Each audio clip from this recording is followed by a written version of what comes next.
knee. Surprise, it's all over. Pakistan win. India lift the World Cup. South Africa, our stars didn't run. I cannot believe it. Australia go into the World Cup final. Before the West Indies, cricket rested in the hands of England and Australia. Then came a storm, thunderous pacers, fearless batsmen, and the sport was never the same again.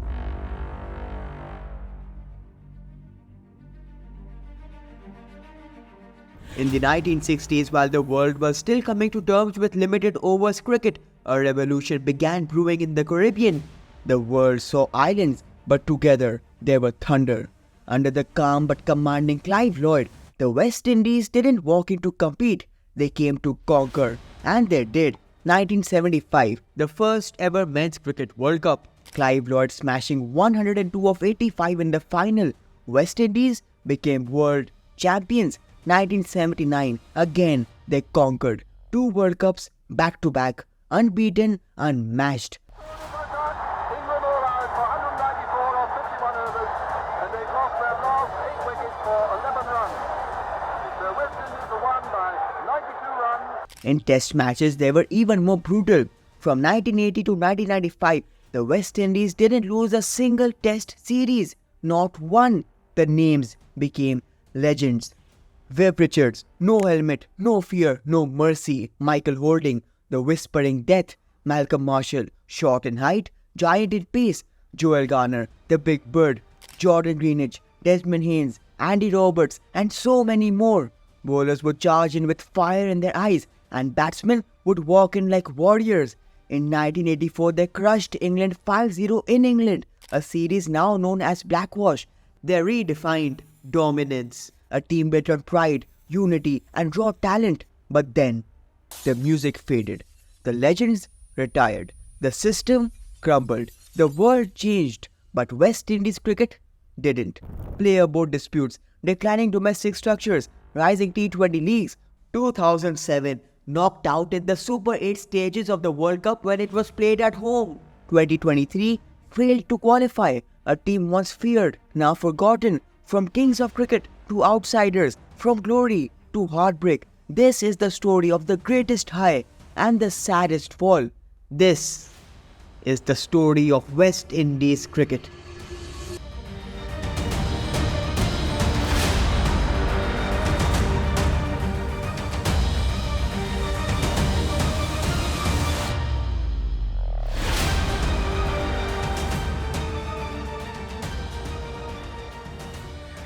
And for the first time in one-day internationals, Scotland have overturned the West Indies. There goes the cup.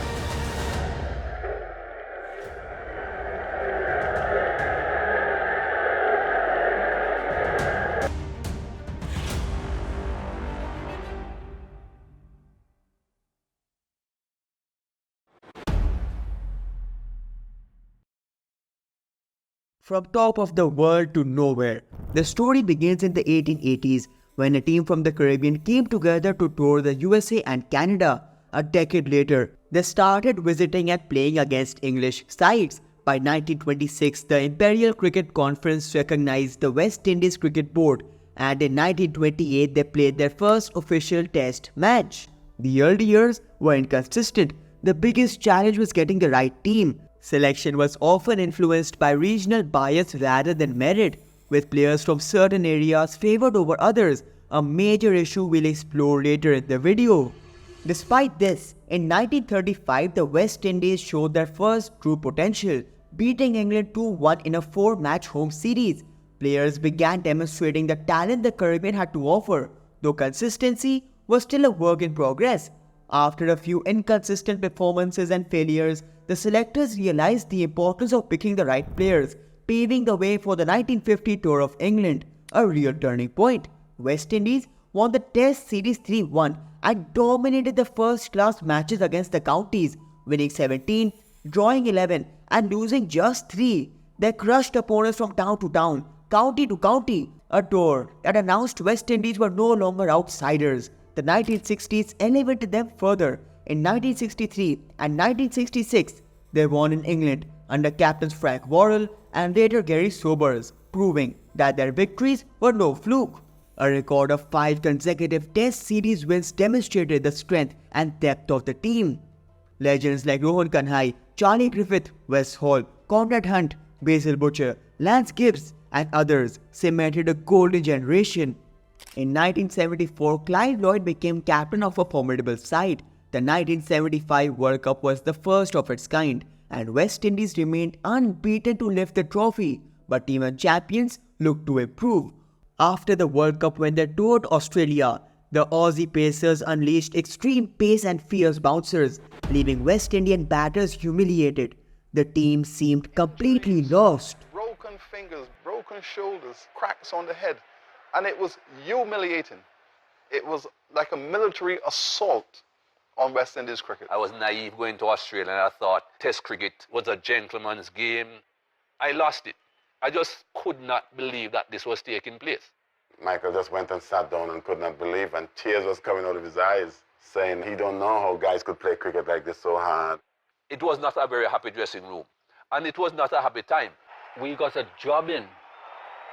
They beat us 5-1. When the West Indies were annihilated, that burned everybody in the West Indies really badly. People didn't feel the West Indies players had the fight in them.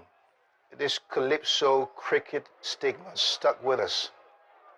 We weren't willing to go there and fight to the end, and we just give up. And Clive Lloyd knew that West Indian cricket was at the crossroads. A lot of soul-searching went on during that time. Clive, as a young captain, was under pressure. He became very depressed, even questioned his own right to be the captain. I can remember Clive said, never again. If we can find some fast bowlers who are just as quick as they are, or even quicker, let us see how well they handle it. Clive Lloyd took a very blunt decision. We can also play your game. We can generate a bowling machinery that will obliterate, that can rub you into the ground and decimate. And what followed for the West Indies was pace bowling that spared no one. Andy Roberts, Michael Holding, Joel Garner, Colin Croft, and the legacy continued with Malcolm Marshall, Curtly Ambrose, Courtney Walsh, and others. Batters around the world would soon learn the true meaning of fear. Who can forget the summer when the West Indies made England grovel? Just months earlier, the West Indies had been humiliated by Australia, their confidence shaken. Many expected them to falter again, but then came the spark. Ahead of the tour, England's captain Tony Greig made a remark that would echo through history. If they down, they grovel. And I intend, with the help of Closey and a few others, to make them grovel. What might have seemed like a careless provocation became the turning point. Those words did not intimidate the West Indies, they united them. Out of anger came resolve. And with that resolve came dominance. Immediately, Clive Lloyd said, guys, we don't need to say much. Our man on the television have just said it all for us. We know what we got to do. We took that seriously. Very, very serious we took it. The series that followed was nothing short of an onslaught. The bowlers, Michael Holding and Andy Roberts, terrorized England's batting lineup. Former player Peter Laker even warned that the ferocity of West Indian bowling could leave players dead or permanently injured, demanding stricter rules mid-series. Unless rules are tightened, 10 cricketers will die and 40 more will suffer brain injury through being hit by a ball this summer. That was the level of intimidation. But this was bigger than wickets and runs. This was a message, a statement etched into cricket's history. You don't mess with the West Indies. With the bat, the West Indies stood untouchable. Greenwich scored 592 in 10 innings. Fredericks added 517 in 10. And then there was Viv Richards, a staggering 829 runs in just 7 innings, averaging 118.42. To put it in perspective, the best English batter, D.S. Steele, managed only 308, over 200 runs behind Fredericks, who sat in third. By 1979, West Indies defended their World Cup title, again going unbeaten except for one abandoned game. In 1983, they reached a third consecutive final. India were bowled out for 183, but the West Indies got bowled out for just 140. The World Cup streak ended, yet their aura remained. From 1976 to 1991, under Lloyd and then Viv Richards, West Indies dominated Test cricket, 59 wins, 39 draws and just 13 losses in 111 matches. Viv Richards never lost a Test series as captain. Under Clive Lloyd, West Indies blackwashed England 5-0 in 1984, and in 1986 they did it again at home under Viv Richards.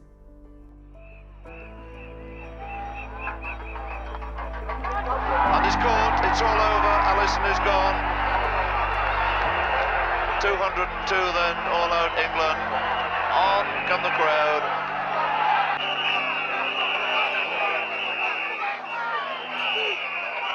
And West Indies very convincingly win. Under Richards, the team remained a powerhouse. The team often relied on him for inspiration and big performances, and he consistently delivered. Known for thriving under pressure, his solid mental resilience guided the side through tense series and helped maintain their dominance. In the 1987 World Cup, West Indies fell short of reaching the knockout stage, but the team still remained strong. They were never easy to beat. Sir Viv Richards retired in 1991, leaving a mix of experienced and young talent: Ambrose, Marshall, Hooper, Simmons, Desmond Haynes, and the emerging genius Brian Lara. After Viv Richards stepped down in 1991, the captaincy went to Richie Richardson. According to reports, Viv had preferred Desmond Haynes as his successor, but that never happened. Under Richie Richardson, West Indies once again failed to make it to the knockouts, but in the 1996 World Cup, they reached the semi-finals, where Australia beat them by just 5 runs. It is to be noted that the side was even defeated by Kenya in the 1996 World Cup, a moment that symbolized cracks in the West Indies empire. Ironically, what was meant to be a revival, the 1996 semi-final run, ended up being the opposite, for it was here that the recipe of disaster began, driven by rash decisions from those in power. Richie Richardson resigned as captain after the World Cup, and Courtney Walsh filled in. 2 years later, in 1998, after a humiliating 3-0 loss in Pakistan at the end of 1997, the West Indies Cricket Board announced Brian Lara as their new captain, hoping for a turnaround. But this decision sparked widespread controversy among the Caribbean press and fans, with debates over whether the board was being inconsistent, whether Lara's temperament suited leadership, and whether Walsh had been treated unfairly.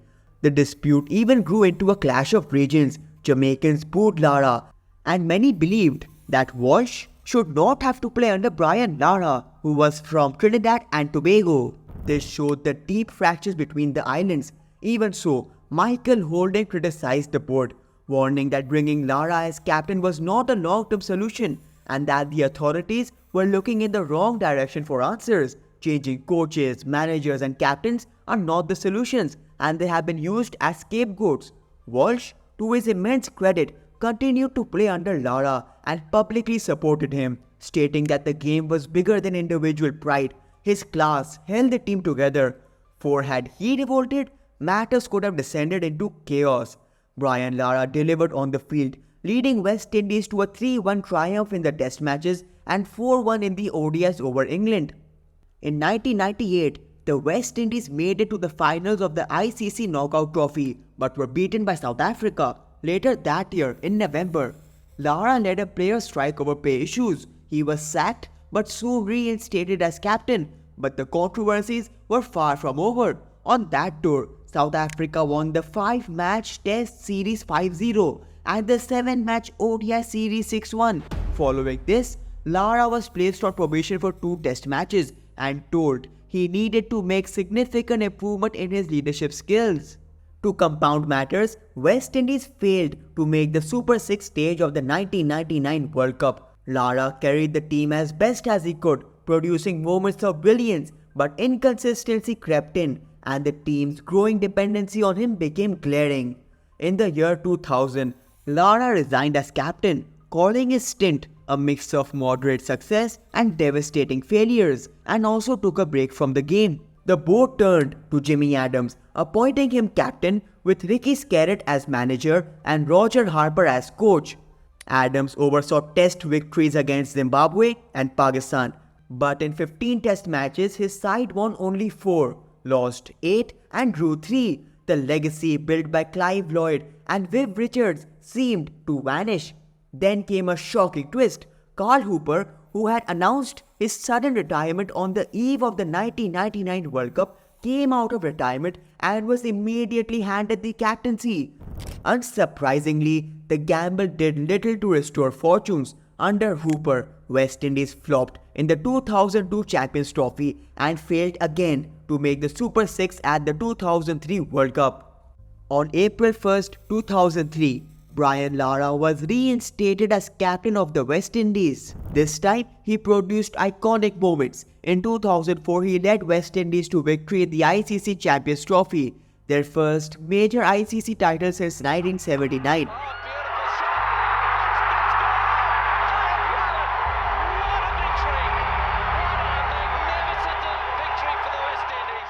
On a personal note, this was the year Lara scored his record 400 not out.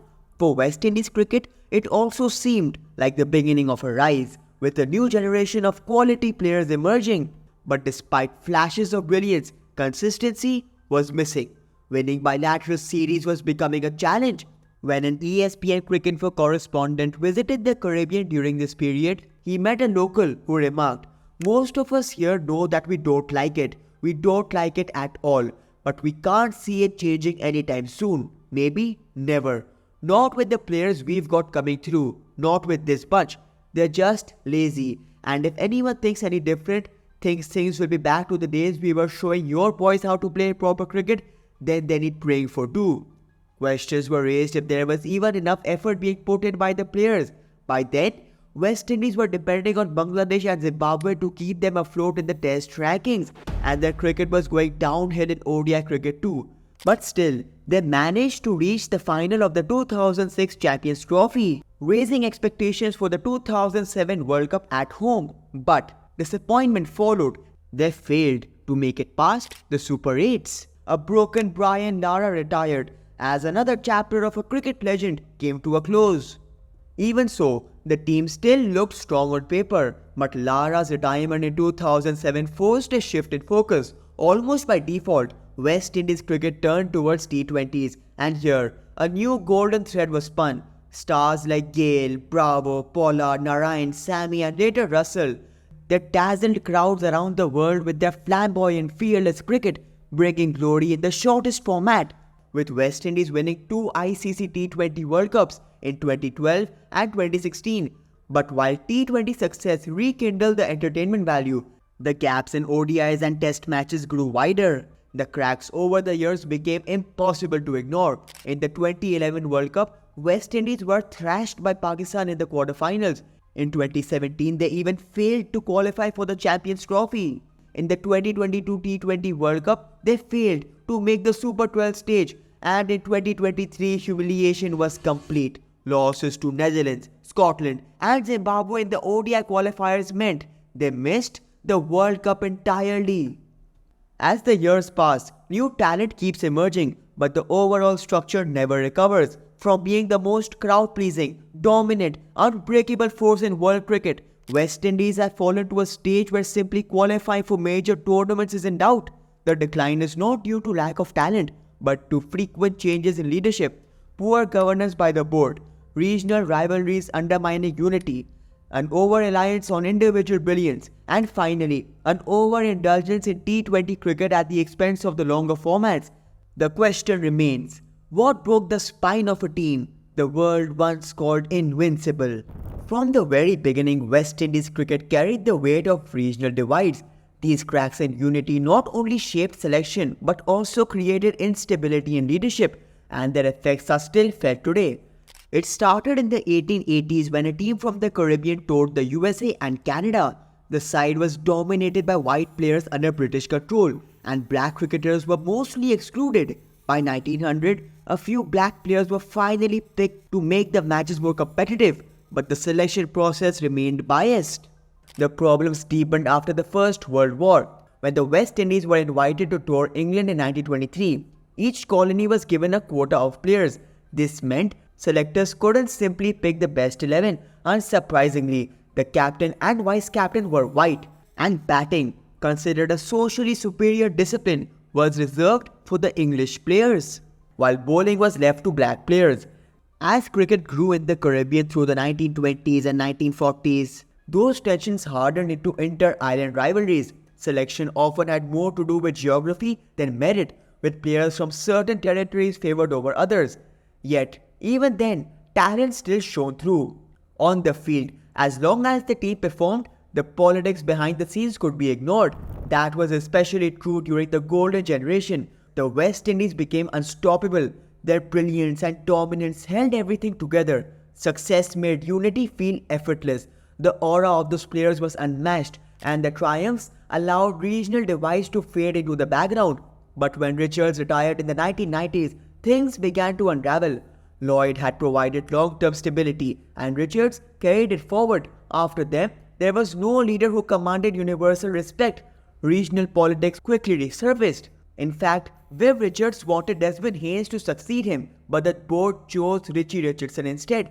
Soon after came the Lara Walsh captaincy dispute, again splitting opinions along island lines. Leadership became less about who was best for the role and more about the island from which the captain came. Fast forward to today, and the story feels familiar. The Caribbean Premier League has brought exciting new talent, but deeper issues still remain. Unlike the legends of the past, today's players cannot go out and crush their opponents, making the old cracks more visible. Disputes like contract battles, player strikes, and abandoned tours echo the same theme. Unity is fragile when it rests on such a fractured foundation. So why did the West Indies survive these divides before but not now? The answer is simple. Winning hides everything. But once the victories dried up, the fractures that were always there resurfaced.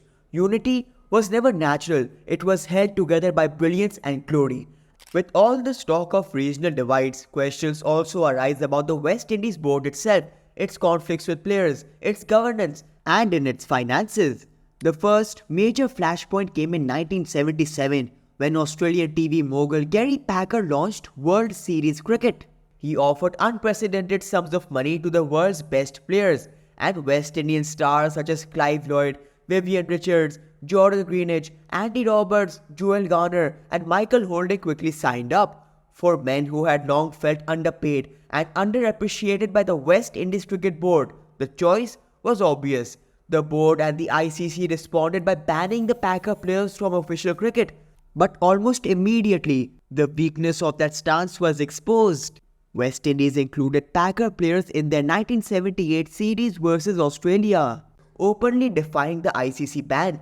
With their best talent on board, the team won the first two matches comfortably. Then, in a sudden reversal, the West Indies Cricket Board dropped 3 Packer players before the third test. In protest, Clive Lloyd resigned as captain, though the board later claimed it had never been formally informed of his decision.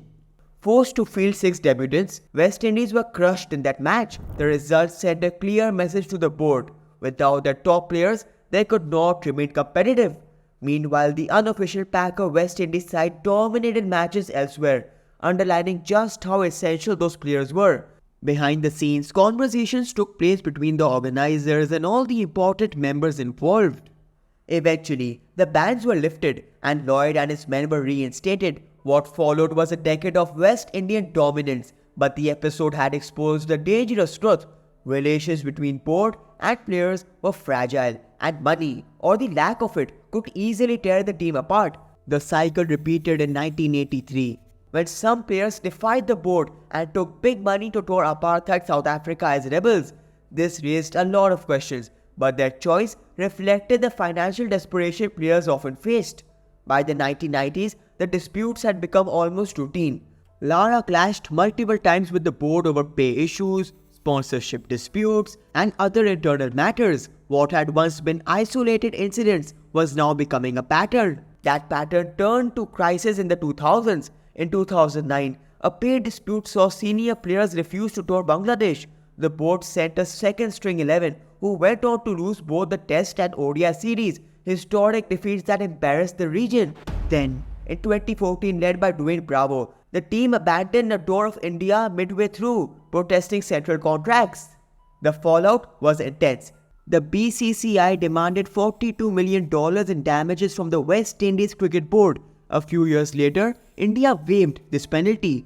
At the first moment, relations were soured, not only between India and the West Indies, but also between the West Indies board and its players. And Bravo, Pollard and Sammy were sidelined for long stretches, but perhaps the most symbolic moment came in 2016. Against all odds, West Indies won the T20 World Cup after Carlos Brathwaite smashed 4 unforgettable sixes. Captain Terence Sammy's victory speech was raw and emotional. He spoke about the issues the team faced. They were disrespected by their own board. English cricketer Mark Nicholas called the West Indies a team with no brains, but all this brought the team closer together. He added that when they arrived, the team had no uniforms and that he still hadn't heard from their own cricket board. That is very disappointing, he said, and I don't know when I'm going to be playing with these guys again. The board condemned his remarks as inappropriate. A few months later, Sammy was sacked. Moments like these explain why so many West Indians choose T20 leagues over representing the West Indies. Financial strains limit the board's ability to create stability, and constant conflict pushes talent away. What began as a fight for fair pay in the 70s has decades later hardened into mistrust so deep that players often see their future abroad rather than in marooned. Another pillar of the decline has been the collapse of domestic cricket and the constant missteps in governance. Over the years, the board has seemed to operate in panic mode, making decisions and then reversing them just as quickly. Frequent changes in captaincy and a revolving door of coaches have robbed the side of continuity. Any team that faces persistent instability at the helm will struggle to build cohesion, and for West Indies that has meant a constant undermining of confidence on the field. Today, the regional championships lack the infrastructure, competitiveness and consistency seen in other cricketing nations. Without a strong grassroots system, the West Indies is deprived of the tactical depth and fresh talent it needs to survive at the highest level. Recently, the board has attempted new initiatives such as a breakout league, which is designed to spotlight the talent across the region. But even if these players are found, what are the odds that they will stay? Many are likely to pursue opportunities in global T20 leagues where the money and stability are far greater. And even if they choose to represent West Indies, will the board provide them the respect and support they deserve? Without a stable, respected board and a strong domestic foundation, the West Indies will continue to lose not just matches, but the very faith of the fans who once saw them as unbreakable. The controversies, the board issues, the instability, the financial strain, all of it has dragged West Indies cricket down. Many players have found their space in T20 leagues where their talent shines and the world embraces them. But for some, that very choice has become the symbol of their decline. And yet, there are glimpses of hope. Just recently, they beat Pakistan in an ODI series, a win that lifted their chances of making it to the 2027 World Cup. But is this really what a team that once ruled the world should celebrate? That's the reality of West Indies cricket today. A giant that once defined dominance, now struggling for survival. But what do you think? What else do you believe led to their downfall? And more importantly, what's your favorite memory from West Indies cricket? I'll see you in the next one. Bye.